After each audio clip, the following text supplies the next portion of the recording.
débat où tout le monde vous discuterez tous ensemble de l'avenir de cette mobilisation. Je vais me tourner vers Samuel et Joseph, l'un comme l'autre, l'expérience syndicale, l'expérience militante de longue date. Samuel, donc vous êtes... Tu ne veux pas dire le fossé générationnel? Je n'ai pas parlé de fossé générationnel, là c'est toi Edoui qui en parle. Là. Mais non, on ne va pas opposer les jeunes et les vieux, donc c'est pas le but. Mais vous êtes donc comédien, porte-parole de la coordination des intermittents et des précaires.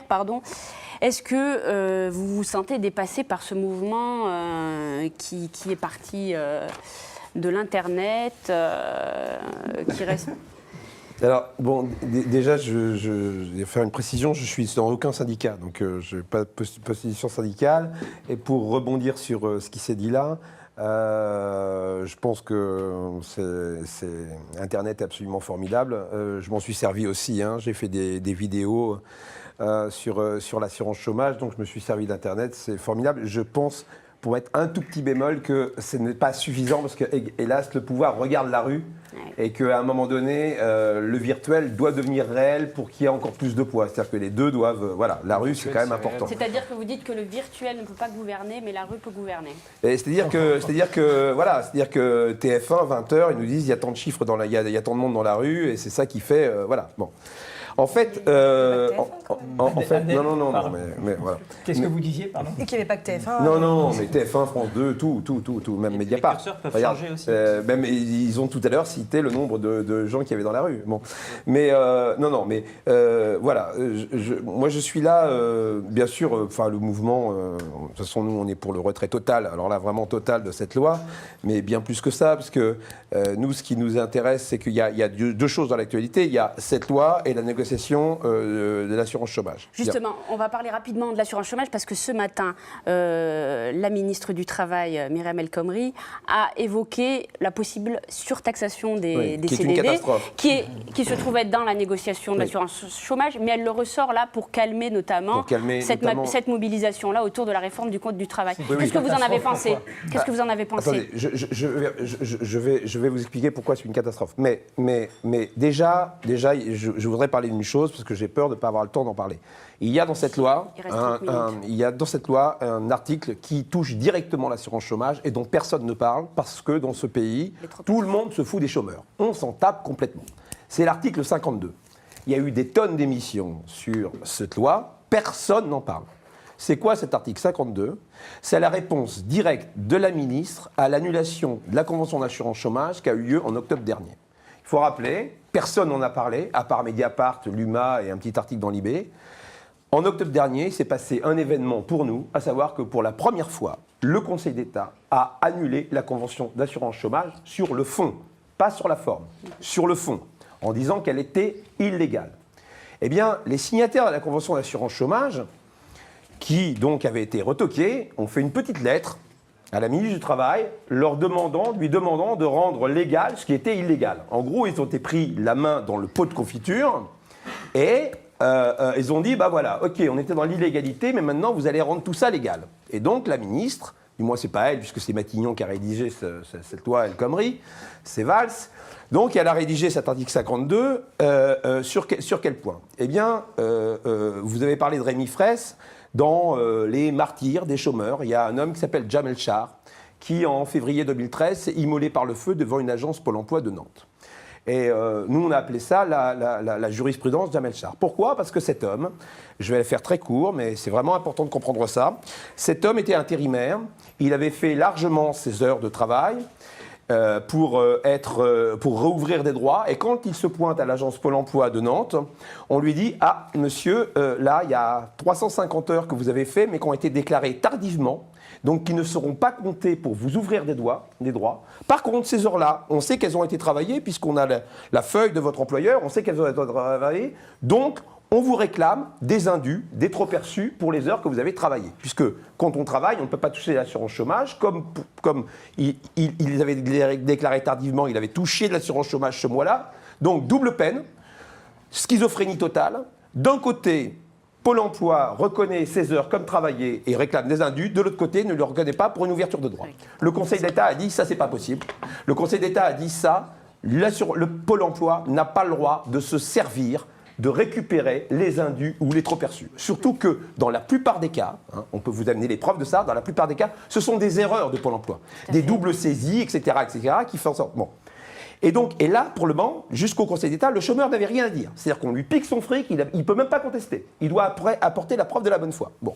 Sur ces 2 points-là, le Conseil d'État a retoqué la Convention. Et puis sur le 3e point, le point pour lequel la CGC n'a pas signé la Convention d'assurance chômage, à savoir sur le point du différé d'indemnisation du régime général, parce que là, du coup, ils mélangeaient tout. Et justement, c'est là où les concerne de la loi El Khomri, et là où ils ont été très subtils. Donc en fait, l'article 52 dit quoi? L'article 52 dit... OK, on rétablit ce qui a provoqué la mort de Jamel Char, c'est-à-dire on rétablit le fait que, oui, Pôle emploi, vous avez le droit de prendre sur le compte des chômeurs et que les heures déclarées tardivement, on ne les comptera pas pour une ouverture de droit. Donc on rétablit la double peine qui a été retoquée par le Conseil d'État et, plus subtilement, on touche au prud'homme parce que le Conseil d'État a annulé cette convention parce que les partenaires sociaux signataires avaient intégré les indemnités prud'homales et toutes les indemnités pour calculer un différé d'indemnisation. Et le Conseil d'État dit non, ça, on ne peut pas rajouter au salaire les indemnités gagnées, etc., etc.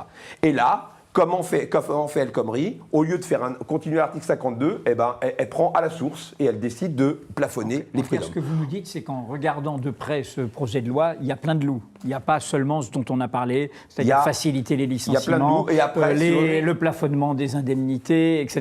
Il y a plein d'autres loups. Et après, j'aimerais parler du CPA, mais plus tard. Oui. J'aimerais parler du CPA dont tout le monde parle et qui est formidable, qui n'est pas du tout formidable. On reste pour l'instant sur cet angle de la mobilisation, et puis on y viendra.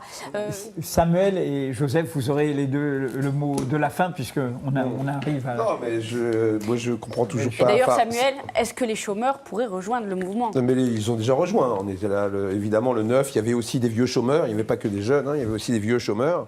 Mais c'est normal, la CFTC est un syndicat partenaire du gouvernement. C'est un syndicat partenaire. Vous avez signé l'ANI, vous avez signé toutes les saloperies de réforme d'assurance chômage.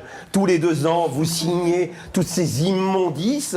Là, on demande 800 millions d'euros d'économie. Vous allez être partenaire pour encore baisser le droit de chômeur, pour encore rendre pauvres les gens qui le sont déjà. Vous êtes partenaire de tout ça. Vous êtes partenaire du CPA, le compte personnel d'activité, effectivement. Pourquoi est-ce que c'est réac? Et même Julien Bayou, sur le plateau de Ruquier en face de vous, il trouvait ça génial. Tout le monde trouve ça génial. Mais c'est totalement réac, ce compte personnel d'activité. C'est quoi? C'est la sécurisation des parcours professionnels. Alors, on ose nous dire que c'est des droits à la personne, mais ce n'est pas du tout des droits à la personne. Il y a une chose qu'il faut retenir, c'est qu'un droit à la personne est obligatoirement détaché de l'emploi. Un droit à la personne est détaché de l'emploi. Le CPA, c'est un droit attaché à l'emploi. C'est-à-dire que c'est un petit compte personnel qu'on recharge quand on est employé.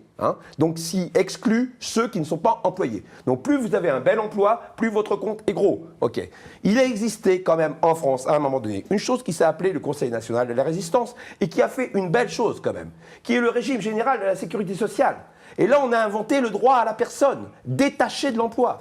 Je vous conseille de lire tous la note qui a été faite par beaucoup de sociologues, l'Institut européen du salariat, l'IES, sur ce CPA. C'est 4 pages, c'est absolument remarquable. Le CPA n'est pas des droits attachés à la personne, comme le dit Myriam El Khomri, repris par beaucoup la gauche, des droits attachés en l'emploi. Il n'y a pas de plus réel que cette sécurisation des parcours professionnels. Et pour finir, effectivement, je suis un peu énervé peut-être, mais effectivement, cette facilité à laquelle vous avez de dire oui, on négocie, etc., cette loi, il n'y a rien à négocier. Il faut tout mettre à la poubelle. Et vos 2 petits détails, là, on sait très bien à quoi ils servent. Ils servent à aller main dans la main avec la CFDT, comme d'habitude, à aller signer des saloperies avec ce gouvernement qui trahit depuis 2012, qui trahit tout le peuple qui a voté pour lui. Joseph Touvenel, vous allez avoir le mot de la fin en écoutant ce... J'aime beaucoup écouter Jean-Marie Le Pen. Vous allez expliquer, laissez-moi vous passer là. Les personnes qui arrivent en début en disant « tout le monde se fout des chômeurs ». Mais il y a des centaines de milliers de Français, de droite, de gauche, du centre, d'où on veut, qui s'occupent au quotidien des chômeurs, dans toutes les organisations syndicales et en dehors des syndicats. Et il n'y a pas quelqu'un qui, lui, s'occupe des chômeurs et pas les autres. Ça, j'ai... Ensuite, je ne vois pas le rapport avec Jean-Marie Le Pen. Non, pas bien si, compris. parce que la façon de dégueuler sur les syndicats, c'est exactement... Je ne dégueule pas sur les syndicats. Si. Je dégueule les syndicats ne sont pas parfaits. Mais ça fait des années.